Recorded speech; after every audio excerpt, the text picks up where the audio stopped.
YouTuber Anvesh పై Panjagutta PS లో case నమోదైంది. దేవీ దేవతలను దూషించారు అంటూ కరాటే కళ్యాణి ఫిర్యాదు చేశారు. దీంతో బిఎన్ఎస్ సెక్షన్ 352, 79, 299, ఐటీ చట్టంలోని 67 సెక్షన్ కింద పోలీసులు కేసు నమోదు చేశారు. త్వరలో అన్వేష్ కి పంజాగుట్ట పోలీసులు నోటీసులు ఇవ్వనున్నారు. అన్వేష్ వివాదాస్పద కామెంట్స్ పై తెలంగాణలో వరుస ఫిర్యాదులు చేస్తున్నారు. ఇక అన్వేష్ ను దేశద్రోహిగా ప్రకటించి భారత్ కు రప్పించాలని హిందూ సంఘాలు డిమాండ్ చేస్తున్నాయి.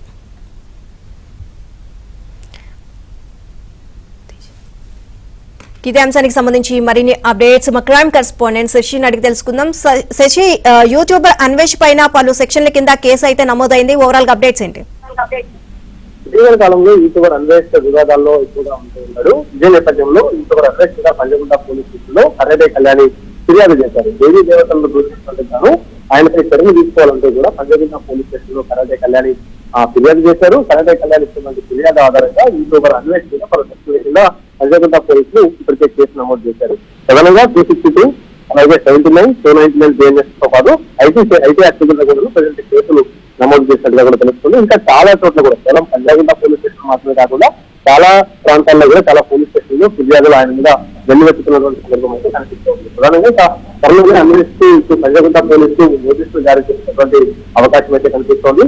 ఇంకా ప్రధానంగా అన్వేషణకు సంబంధించినటువంటి వివాదాస్పద కామెంట్స్ ఏవైతే ఉన్నాయో ఈ వివాదాస్పద కామెంట్స్ తెలంగాణలోని చాలా పోలీస్ స్టేషన్లో వరుసగా కంప్లైంట్లు ఇప్పటికే వస్తూ ఉన్నాయి. కొన్ని పోలీస్ స్టేషన్లలో కేసులు కూడా నమోదవుతున్నటువంటి సందర్భం. మరోవైపు హిందువులపై అత్యంత వివాదాస్పద వ్యాఖ్యలు చేయడంతో పాటు దేవీ దేవతలను కూడా చూసినటువంటి సందర్భం ఉంది. కాబట్టి ఇదే నేపథ్యంలో అన్వేషణ భారతదేశానికి రప్పించి అతని మీద తీవ్రమైన చర్యలు తీసుకోవాలంటూ కూడా హిందూ సంఘాలు ప్రజెంట్ డిమాండ్ వ్యక్తం చేస్తూ ఉన్నాయి. అలాగే పోలీసులు విజ్ఞప్తి చేస్తున్నాయి కూడా. అలాగే అన్వేషణ దేశద్రోహిగా ప్రకటించాలంటూ హిందూ సంఘాలు డిమాండ్ చేస్తున్నటువంటి సందర్భం. కరాటే కళ్యాణించినటువంటి ఫిర్యాదుదారులు అయితే పంజాగుట్ట పోలీస్ స్టేషన్ త్వరలో ఆయన నోటీస్ ఇచ్చేటటువంటి అవకాశం అయితే కనిపిస్తుంది. సో తదుపరి దర్యాప్తు పంజాగుట్ట పోలీసులు ప్రారంభించాలని చెప్తుంది. అండ్ శశి, ఇది ఒక్క విషయమేనే కాదు, చాలా ఆరోపణలు ఎదుర్కొంటూనే ఉంటారు. ఎప్పుడు ఏదో ఒకటి దూషణలు చేస్తూనే ఉంటారు. దీనికి సంబంధించి ఆయన పైన సెక్షన్ల కింద పలు కేసులు కూడా నమోదవుతూ ఉంటాయి. ఈ నేపథ్యంలో అతన్ని భారత్కి రప్పించాలి అని చెప్పేసి పలు హిందూ సంఘాలు కూడా డిమాండ్ చేస్తున్న నేపథ్యంలో సో ఈ విధంగా ఏమైనా కోవలో పోలీసులు ప్రయత్నాలు ఏమైనా జరుగుతున్నాయా?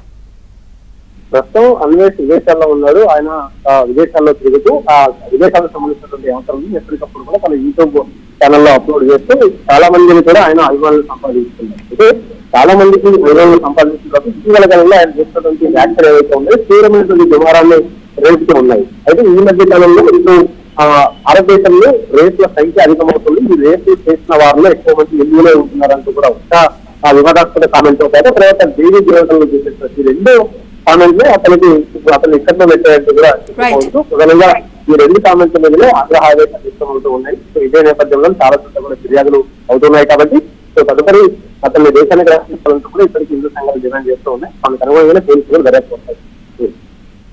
Right, thank you Shashi.